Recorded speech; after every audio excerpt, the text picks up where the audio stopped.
Imao sam čast proučiti nekoliko hiljada muškaraca i žena od kojih se 98% smatra neuspješnim. Tim istraživanjem otkrio sam 31 najvažniji uzrok neuspjeha te 13 najvažnijih načela pomoću kojih ljudi ostvaruju bogatstvo. U ovom ću poglavlju opisati 31 najvažniji uzrok neuspjeha. Čitajući ih, razmišljajte koliko se svaki od njih odnosi na vas, ne bili ste li otkrili koliko ih stoji na vašem putu do uspjeha. Nepovoljne naslijeđene osobine. Čovjek rođen sa nedostatkom intelektualne sposobnosti može po tom pitanju učiniti vrlo malo. Ako i to, ova filozofija nudi tek jednu metodu premošćivanja te slabosti, pomoć stručne grupe. Opazite međutim da je to jedini od 31 uzroka koji nije moguće lako ispraviti. Nedovoljno određen životni cilj. Za osobu koja ne posjeduje središnju svrhu ili konkretan cilj kojem teži, nema nade. 98 od svakih 100 ljudi koje sam proučavao nije posjedovalo takav cilj. Možda je to bio glavni razlog njihova neuspjeha. Nedostatak želje za izdizanjem iznad osrednjosti. Osoba koja je toliko ravnodušna da ne želi napredovati u životu i koja nije spremna platiti cijenu, nema se čemu nadati. Nedostatna izobrazba. Ovaj nedostatak moguće vrlo lako ispraviti. Iskustvo je dokazalo da su najizobraženiji često oni koje poznajemo kao samouke. Da bi čovjek postao učen, potrebno je mnogo više od sveučilišne diplome. Učen je svaki onaj čovjek koji je naučio od života dobiti ono što želi, a da pritom ne krši prava drugih ljudi. Izobrazba nije toliko znanje koliko je djelotvorna i ustrajna primjena znanja. Ljudi nisu plaćeni samo za ono što znaju, već mnogo više za ono što čine sa svojim znanjem. Nedostatak samodiscipline. Disciplina proizilazi iz samokontrole. To znači da čovjek mora kontrolisati sve svoje negativne značajke. Da biste bili sposobni upravljati situacijom, morate prije svega biti sposobni upravljati sami sobom. Vladanje samim sobom vjerovatno je najteži zadatak s kojim ćete se ikad uhvatiti u koštac. Ako ne ovladate svojim jastvom, ono će ovladati vama. Tako ćete kada se nađete pred ogledalom istodobno vidjeti i svog najboljeg prijatelja i svog najvećeg neprijatelja. Loše zdravlje. Osoba koja nije dobrog zdravlja ne može uživati u značajnijem uspjehu. Mnoge uzroke lošeg zdravlja moguće uzeti pod nadzor i kontrolisati. Ti razlozi uglavnom su sljedeći: pretjerana konzumacija hrane koja ne pridonosi dobrom zdravlju, pogrešne misaone navike, težište na negativnostima, neprimjereno i pretjerano upuštanje u spolne odnose, izostanak odgovarajuće tjelesne aktivnosti, nedovoljno svježeg zraka zbog nepravilnog disanja. Nepovoljni utjecaj okoline tokom djetinjstva. Drvo se savija dok je mlado. Većina ljudi koji iskazuju zločinačke sklonosti stekli su ih tokom djetinjstva u lošem okruženju te u lošem društvu. Oklijevanje. Ovo je jedan od najčešćih uzroka neuspjeha. Sklonost oklijevanju prikrivena je značajka svakog ljudskog bića koje samo čeka svoju priliku da osujeti čovjekove izglede za uspjeh. Mnogi ljudi ne ostvaruju uspjeh jer čekaju pravi trenutak da započnu nešto vrijedno. Ne čekajte, trenutak nikad neće biti pravi. Započnite tu gdje jeste i upotrijebite ono čim raspolažete i na svom putu naići ćete na mnogobrojna i mnogo bolja oruđa. Nedostatak ustrajnosti. Većina ljudi dobro započinje, ali ne dovršava započeto. Šta više, ljudi su skloni odustati na prvi znak poraza. Ustrajnost se ničim ne može nadomjestiti. Osoba koja razvije ustrajnost na kraju pobjeđuje neuspjeh. Neuspjeh se ne može suprotstaviti ustrajnosti. Negativna osobnost. Čovjek koji odbija ljude svojom negativnom osobnošću ne može se nadati uspjehu. Uspjeh proizilazi iz primjene moći, a moć se stiče združenim naporima drugih ljudi. Negativna osoba neće u drugima pobuđivati spremnost na saradnju. Nekontrolisani seksualni nagoni. Seksualna energija je najsnažnija od svih poticaja koje motiviraju ljude na djelovanje. Budući da je posrijedi najsnažnija od svih emocija, potrebno ju je kontrolisati i putem transmutacije preusmjeriti u druge kanale. Nekontrolisana žudnja da se uspjeh postigne bez truda. Kockarski poriv miliona ljudi vodi u propast. Dokaze za ovu tvrdnju pronaći ćete u studiju o kolapsu burze 1929. godine, tokom kojeg su milioni ljudi nastojali zaraditi kockajući se dionicama. Izostanak konkretne odluke. Uspješni ljudi brzo donose odluke, a mijenjaju ih ako to uopće čine vrlo sporo. Neuspješni ljudi sporo ako uopće donose odluke, a mijenjaju ih brzo i često. Oklijevanje i neodlučnost su braća blizanci. Tamo gdje je jedan, često se može naći i drugi. Uništite ih prije nego što vas prikuju za neuspjeh. Jedan ili više od 6 osnovnih strahova. Te strahove razmotrit ćemo u jednom od narednih poglavlja. Da biste uspješno pružali svoje usluge, potrebno ih je prevladati. Pogrešan odabir supružnika. Ovo je najčešći uzrok neuspjeha. Brak dovodi ljude u intiman odnos. Ukoliko taj odnos nije skladan, izgledi za neuspjeh su veliki. Šta više, neuspjeh će biti obilježen nezadovoljstvom i očajem, te uništavati sve klice ambicije. Pretjerana opreznost. Osoba koja ne riskira u pravilu mora prihvatiti ono što je ostalo nakon što su drugi odabrali. Pretjerana opreznost jednako je nepovoljna kao i nedovoljna opreznost. Potrebno je čuvati se obiju krajnosti. Život je prepun rizika. Pogrešan odabir poslovnih saradnika. To je jedan od najučestalijih uzroka poslovnog neuspjeha. Osoba koja pruža osobne usluge trebala bi biti iznimno promišljena pri odabiru poslodavca koji će je nadahnjivati, koji će također biti inteligentan i uspješan. Čovjek ko ponaša one ljude sa kojima najbliže sarađuje. Odaberite poslodavca koji je vrijedan ponašanja. Praznovjerje i predrasude. Praznovjerje je oblik straha, no praznovjerje je i znak neznanja. Uspješni ljudi drže svoje umove otvorenima i ničeg se ne boje. Pogrešno odabrano zvanje. Čovjek ne može uspjeti na poslu koji mu se ne sviđa. Najvažniji korak pri pružanju osobnih usluga je odabir zvanja kojemu se možete svesrdno posvetiti. Izostanak usredotočenih napora. Osoba koja se bavi svačim pomalo, malo kad je uspješna u bilo kom pothvatu. Usredotočite sve svoje napore na jedan glavni cilj. Navika nepromišljenog trošenja. Rasipan čovjek ne može uspjeti jer vječno djeluje iz straha od siromaštva. Razvijte naviku sistemske štednje tako što ćete stavljati na stranu tačno određeni postotak svog prihoda. Novac u banci čovjeku pruža vrlo siguran temelj za hrabrost pri pregovaranju o prodaji osobnih usluga. Bez njega je prisiljen uzeti ono što mu se nudi i zadovoljiti se tim. Nedostatak entuzijazma. Čovjek koji ne posjeduje entuzijazam ne može biti uvjerljiv. Šta više, entuzijazam je zarazan, a osoba koja ga posjeduje u pravilu je dobro došla u svaku grupu ljudi. Nesnošljivost. Osoba koja je uskogrudna po bilo kom pitanju rijetko napreduje. Nesnošljivost znači da je čovjek prestao sticati znanje. Najštetniji oblici nesnošljivosti vezani su za religiozne, rasne i političke različitosti mišljenja. Neumjerenost. Najštetniji oblici neumjerenosti povezani su s jelom, alkoholnim pićima i seksualnim aktivnostima. Pretjerivanje u bilo čemu od navedenog kobno je za uspjeh. Nesposobnost za saradnju. Zbog ovog nedostatka mnogo više ljudi gubi svoje položaje i velike životne prilike, nego zbog svih ostalih nedostataka zajedno. Taj nedostatak neće tolerisati ni jedan uspješan poslodavac ili vođa. Posredovanje moći koja nije stečena vlastitim naporom. Moć u rukama osobe koja ju nije sama stekla često će polako osujećivati uspjeh. Brzo obogaćenje mnogo je opasnije od siromaštva. Svjesno nepoštenje. Poštenje se ničim ne može zamijeniti. Čovjek može bez trajne štete i privremeno biti nepošten uslijed okolnosti kojima ne može upravljati. No, za osobu koja je svjesno nepoštena nema nade. Njegova će ga djela prije ili poslije sustići, a platit će i gubitkom ugleda katkad i slobode. Samoljublje i taština.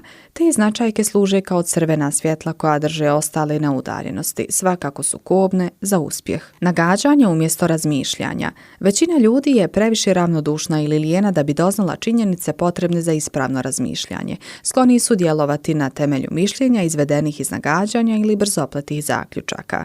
Nedostatak kapitala. Ovo je uobičajeni uzrok neuspjeha među ljudima koji prvi put započinju svoj posao, budući da ne posjeduju dovoljnu količinu novca koja će ublažiti šok početnih grešaka i pomoći im preživljavati to razdoblje, odnosno steći dobar glas. I na 31. mjestu imenujte bilo koji uzrok koji je vas doveo do neuspjeha, a koji nije obuhvaćen gornjim popisom. 31 uzrok neuspjeha opisuje životnu tragediju koju doživljava svaki čovjek čiji pokušaj završi neuspješno. Bilo bi korisno kada biste nekoga, ko vas dobro poznaje, zamolili da s vama pročita popis i pomogne vam ustanoviti koji se od navedenih razloga odnosi na vas. Korisno će biti ako to i sami pokušate ustanoviti. Većina ljudi nije sposobna vidjeti se onako kako ih drugi vide. Možda ste i vi jedan od njih. Najstarije upozorenje glasi spoznaj samoga sebe. Da biste uspješno prodavali neki proizvod, morate ga poznavati. Isto vrijedi i za prodavanje osobnih usluga. Trebali biste poznavati sve svoje slabosti da biste ih bili sposobni premostiti ili potpuno iskorijeniti. Da biste pri prodaji svojih usluga mogli skrenuti pažnju na svoje prednosti, morate ih poznavati. Samog sebe možete upoznati samo putem podrobne analize. Koliko štetno može biti nepoznavanje sebe vidimo u primjeru mladića koji se direktoru poznate tvrtke obratio radi radnog mjesta. Ostavio je prilično dobar dojam sve dok ga direktor nije upitao kakvu platu očekuje. Odgovorio je da na umu nema nikakav određeni iznos, što je nedostatak konkretnog cilja. Direktor mu je na to rekao, ocijenit ćemo te nakon 7 dana i platit ćemo ti koliko vrijediš. Ne prihvaćam to, odvratio je kandidat, jer na svom sadašnjem radnom mjestu dobivam mnogo više od toga. Prije nego što uopšte započnete pregovarati o povećanju plati na svom radnom mjestu ili tražiti novo radno mjesto, uvjerite se da vrijedite više nego što primate. Jedno je željeti novac, svako želi više, no vrijediti više nešto je sasvim drugo. Mnogi ljudi zamjenjuju svoju želju sa svojim opravdanim primanjima. Vaše financijske potrebe ili prohtjevi nisu ni na koji način vezani za vašu vrijednost. Vaša se vrijednost procjenjuje isključivo na temelju vaše sposobnosti da pružite dobru uslugu ili sposobnosti da druge potaknete na pružanje takve usluge. Za uspješno pružanje osobnih usluga ključna je godišnja samoanaliza, baš kao i godišnja inventura robe. Šta više, godišnja analiza trebala bi otkriti smanjenje broja nedostataka i povećanje broja vrlina. Čovjek u životu može napredovati, stajati na mjestu ili nazadovati. Cilj bi dakako trebao biti napredak. Godišnja samoanaliza otkriće je li ostvaren napredak, a ako jest, koliki je taj napredak. Otkriće i svaki korak nazad. Da bi čovjek uspješno pružao svoje usluge, potrebno je napredovati, makar i usporeno. Godišnju samoanalizu trebali biste provoditi pod kraj svake godine, kako biste među svoje novogodišnje odluke mogli uključiti sva poboljšanja koja želite ostvariti. Procijenite se postavljajući sebi naredna pitanja, te provjeravajući odgovore sa osobom koja vam neće dopustiti da se pritom zavaravate. Jesam li ostvario cilj koji sam sebi zacrtao za ovu godinu? Jesam li pružio najbolju uslugu za koju sam sposoban ili sam je u bilo kom dijelu mogao poboljšati? Jesam li pružio onoliko usluge za koliko sam sposoban? Je li moje ponašanje u svakom trenutku bilo utemeljeno na skladu i susretljivosti?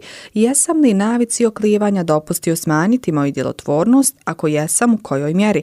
Jesam li usavršio svoju sposobnost? Ako jesam, na koje načine? Jesam li bio ustrajan sve do ostvarenja svojih planova? Jesam li u svim situacijama brzo donosio konkretne odluke? Jesam li dopustio da bilo koji od 6 osnovnih strahova smanji moju djelotvornost? Jesam li bio pretjerano ili nedovoljno oprezan? Je li moj odnos sa poslovnim saradnicima bio skladan ili neskladan? Ako je bio neskladan, je li krivnja za to dijelom ili u cijelosti na meni? Jesam li svoju energiju rasipao zbog neusredotočenih nastojanja? Jesam li u svim pitanjima bio otvoren i snošljiv? Na koje sam načine poboljšavao svoju sposobnost pružanja usluge? Jesam li u bilo kojoj od svojih navika bio neumjeren? Jesam li otvoreno ili prikriveno izražavao bilo koji oblik samoljublja? Je li moje poštovanje prema saradnicima pobuđivalo njihovo poštovanje prema meni? Jesu li moja mišljenja i odluke bili utemeljeni na nagađanju ili činjeničnim analizama i promišljanjima? Jesam li promišljeno raspolagao svojim vremenom i novcem? Jesam li pritom bio suzdržan? Koliko sam vremena posvetio nekorisnim nastojanjima umjesto da ga bolje iskoristim? Kako bih mogao bolje koristiti svoje vrijeme i promijeniti svoje navike tako da tokom nadolazeće godine budem uspješniji? Jesam li se u bilo kojoj situaciji ponašao na način koji se protivi mojoj savjesti? Na koji sam način pružao više i bolje usluge nego što sam plaćen pružati? Jesam li prema ikom bio nepravedan? Ako jesam, na koji način? Da se nalazim u ulozi bilo koga od korisnika mojih usluga, da li bi bio zadovoljan primljenom uslugom? Jesam li odabrao pravo zvanje? Ako nisam, zašto? Je li korisnik mojih usluga bio zadovoljan mojim uslugama A ako nije, zašto? Kako trenutno procjenjujem samog sebe po pitanju osnovnih načela uspjeha? Pritom budite iskreni i pošteni, te zamolite nekoga koji je dovoljno hrabar da provjeri vašu procjenu. Budući da ste pročitali i usvojili podatke iznesene u ovom poglavlju, spremni ste osmisliti praktičan plan pružanja osobnih usluga.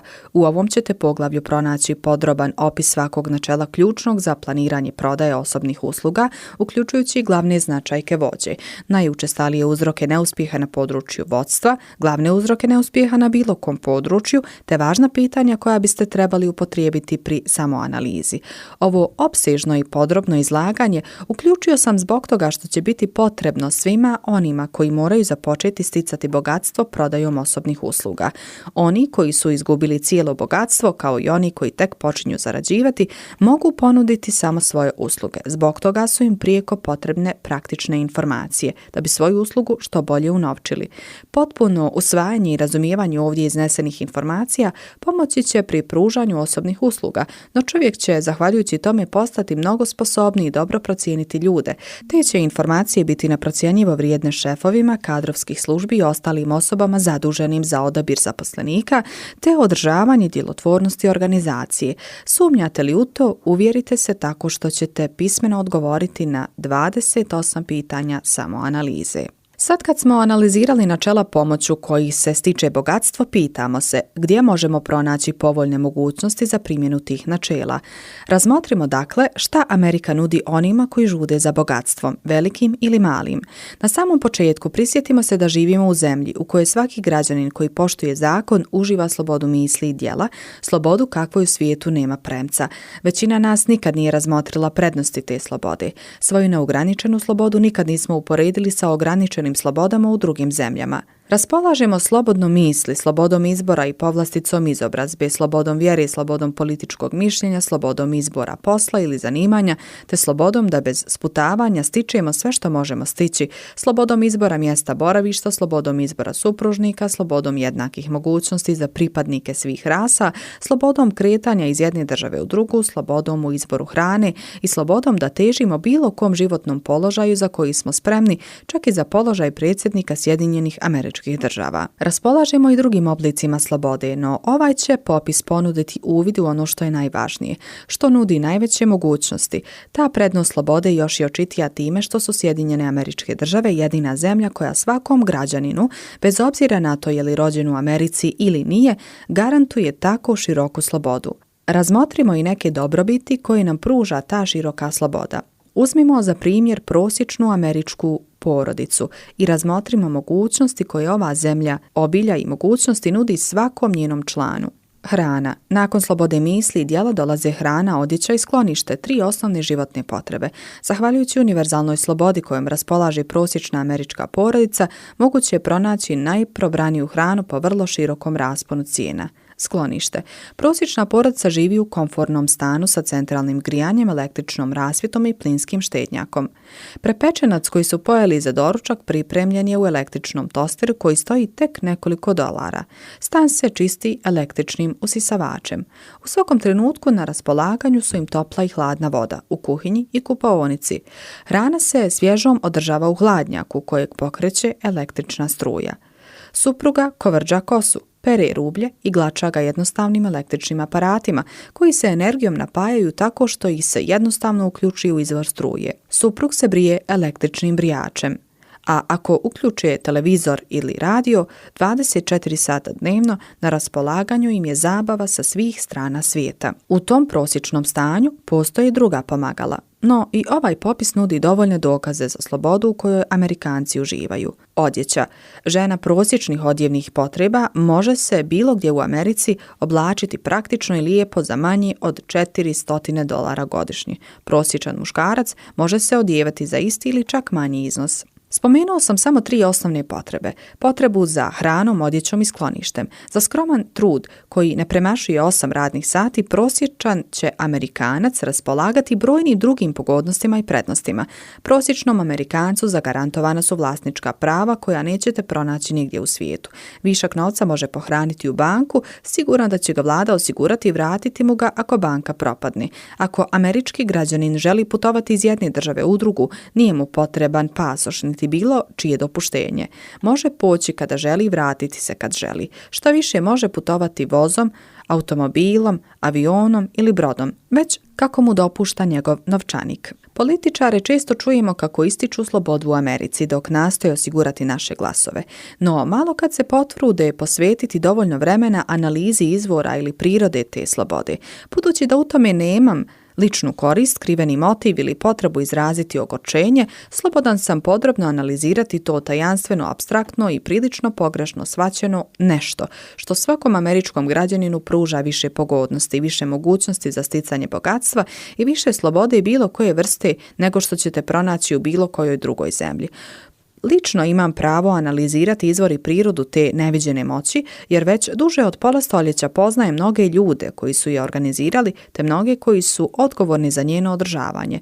Taj tajanstveni dobročiljitelj čovječanstva krije se pod nazivom kapitali. Kapital ne čini samo novac, već i visoko organizirane skupine inteligentnih ljudi koji planiraju načine i sredstva primjene novca za dobrobit javnosti, ali i za vlastitu korist. Te grupe čine znanstvenici, profesori, hemičari, izumitelji, poslovni analitičari, javni radnici, stručnjaci za prijevoz, računovođe, odvjetnici, doktori te žene i muškarci koji posjeduju visoko stručno znanje na svim područjima industrije ili poduzetništva. Oni otkrivaju, iskušavaju i utiru put novim područjima djelovanja. Oni podupiru sveučilišta, bolnice, javne škole, grade dobre ceste, objavljuju novine, plaćaju većinu vladinih troškova i brinu se za mnoštvo ostalih pojedinosti ključnih za napredak čovječanstva. Ukratko, kapitalisti su mozak civilizacije jer stvaraju sve ono od čega se sastoji obrazovanje, prosvjetljivanje i napredak čovječanstva. Novac bez pameti uvijek je opasan. Ako se pravilno upotrijebi, najvažniji je čimbenik napretka civilizacije. Određeni uvid u važnost organiziranog kapitala steći ćete ako se pokušate zamisliti pod teretom odgovornosti da svojoj porodici bez pomoći kapitala priskrbite običan doručak. Za čaj biste trebali otputovati u Kinu ili Indiju, što je prilično daleko od Amerike. Ako niste osobito dobar plivač, prilično biste se umorili putujući dužim putem. A tada biste se suočili sa još jednim problemom. Šta biste upotrijebili umjesto novca, čak i kada biste uspjeli preplivati okean? Za šećer biste morali otputovati na Kubu ili prošetati do polja šećerne repice u Utahu.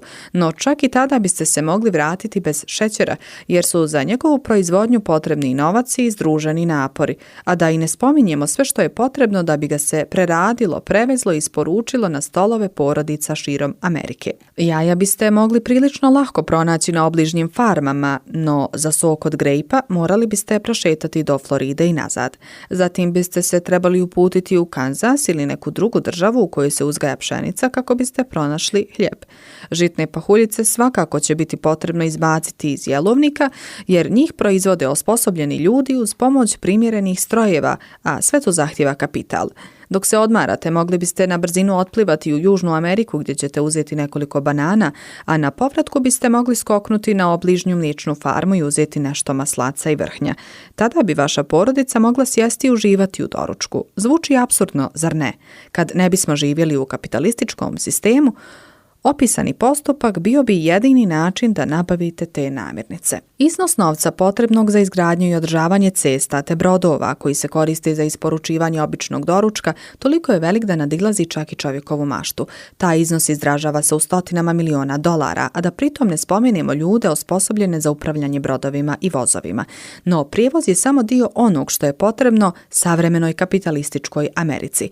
Da bi se imalo šta prevoziti, potrebno je nešto i uzgojiti, proizvesti i pripremiti za prodaju. Zbog toga su milioni dolara potrebni za opremu, postrojenja, pakiranje i plasiranje, te za plate milionima muškaraca i žena. Brodovi željeznica ne niču iza zemlje i ne funkcioniraju sami po sebi. Pojavljuju se kao odgovor na pozive čovječanstva putem truda, domišljatosti i organizacijskih sposobnosti ljudi koji posjeduju maštu, vjeru, entuzijazam, odlučnost i ustrajnost. Ti su ljudi poznati kao kapitalisti. Njih pokreće žudnja za građenjem. stvaranjem, postizanjem, pružanjem korisne usluge, zaradom i sticanjem bogatstva. A budući da pružaju usluge bez kojih ne bi bilo civilizacije, oni koračaju putem prema velikom bogatstvu. Da bi vam bilo posve jasno, dodat ću da su ti kapitalisti upravo oni ljudi o kojima govore samozvani kritičari. To su isti oni ljudi o kojima buntovnici, lopovi, nepošteni političari i korumpirane sindikalne vođe govore kao o grabežljivcima ili Skorojevićima. Nije mi bila namjera podupirati ili kritikovati bilo koju grupu ljudi ili bilo koji gospodarski sistem. Svrha ove knjige, svrha koju sam odano posvetio više od pola stoljeća, je ljudima žednim spoznaja predstaviti najpouzdaniju filozofiju pomoću koje čovjek može zaraditi koliko god želi.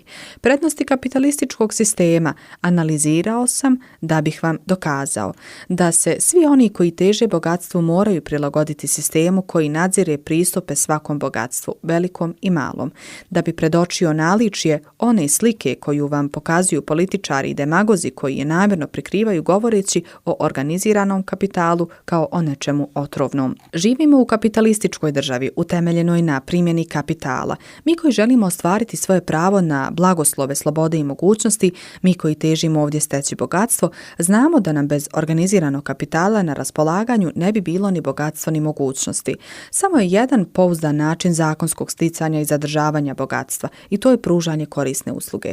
Još nije stvoren sistem u kojem se čovjek zakonito može obogatiti isključivo putem brojki ili bez pružanja nekog oblika protuvrijednosti. Amerika pruža svu slobodu i sve mogućnosti za sticanje bogatstva koje su čestitom čovjeku potrebne. Kada čovjek odlazi u lov, odabire lovište na kojem je mnogo divljači. Isto pravilo vrijedi i za sticanje bogatstva. Ako težite bogatstvu, ne previđajte mogućnosti zemlje čiji su građani toliko bogati da žene samo na ruževe i kozmetiku godišnje potroše više od $500.000. Ako žudite za novcem, razmislite o tome da živite u zemlji koja godišnje na cigarete potroši $100 miliona. Nemojte prebrzo pobjeći iz zemlji čiji stanovnici spremno, pa čak i nestrpljivo godišnje izdvajaju $1.000.000 za fudbal, utakmice, bejzbol i ostale sportove. Upamtite također da je to tek manji dio izvora bogatstva. Spomenuo sam samo neke raskoši i sitnice koje nisu prijeko potrebne. Upamtite da posao proizvodnje, prijevoza i prodaje tih proizvoda omogućava stalan posao milionima muškaraca i žena koji za svoje usluge mjesečno primaju $1.000.000, te ih lahka srca troše i na ono što im je potrebno kao i na ono što predstavlja luksuz. Osobito upamtite da se u pozadini te robne razmjene i osobnih usluga nalazi obilje mogućnosti za sticanje bogatstva. Ovdje nam u pomoć priskače naša američka sloboda. Ništa vas neće spriječiti da se pridružite nastojanjima te industrije. Raspolažete li darovitošću, znanjem i iskustvom, sposobni ste steći veliko bogatstvo. Oni koji nisu toliko obdareni, sposobni su steći bogatstvo u nešto manjim obimu. Svako može zarađivati za život tek minimalnim radom. I eto vas, mogućnosti se prostiru pred vama. Iskoračite, odaberite šta želite, osmislite plan, započnite djelovati na njegovo ostvarenju i budite ustrajno dosljedni. Za ostalo će se pobrinuti kapitalistička Amerika. U to se možete pouzdati. Kapitalistička Amerika svakom nudi mogućnost pružanja korisne usluge i zarade razmjerne vrijednosti pružane usluge. Sistem nikome ne uskraćuje to pravo, no ne obećava uspjeh bez truda, jer ga neopozivo nadziru gospodarske zakonitosti koje ne tolerišu uzimanje bez davanja.